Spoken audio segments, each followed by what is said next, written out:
Vous l'aurez constaté par vous-même, les températures ont sérieusement chuté aujourd'hui, ce qui veut dire que nos chaudières vont tourner à plein régime.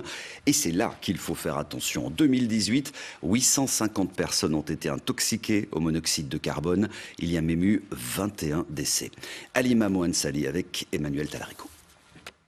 En orange, c'est le CO2, en blanc, c'est le gaz.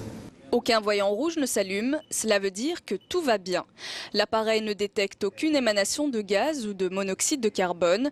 La chaudière est parfaitement étanche et en ordre de marche. Pour vérifier qu'il n'y ait pas de fuite de CO, l'important c'est déjà d'avoir un détecteur de CO donc, présent près de son installation.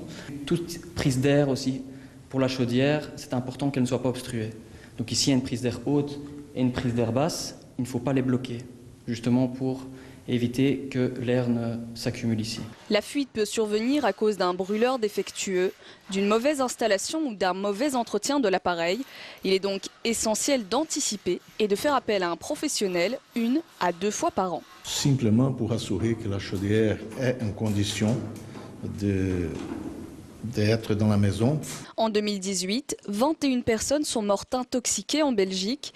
Si le monoxyde de carbone est particulièrement dangereux, c'est parce qu'il tue en silence. Il n'a pas d'odeur, il n'a pas de couleur, ça ne fait pas de la fumée, etc. Parce que sinon on ne sait pas vraiment le repérer. Maintenant, vous avez des symptômes, maux de tête, vomissement. Quand quelqu'un commence à vomir après avoir eu mal à la tête, c'est quand même déjà une bonne intoxication.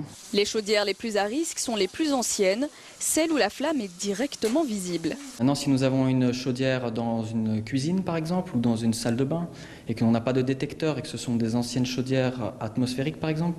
Chez nous, 56% des intoxications sont dues à des défauts d'appareils à combustion.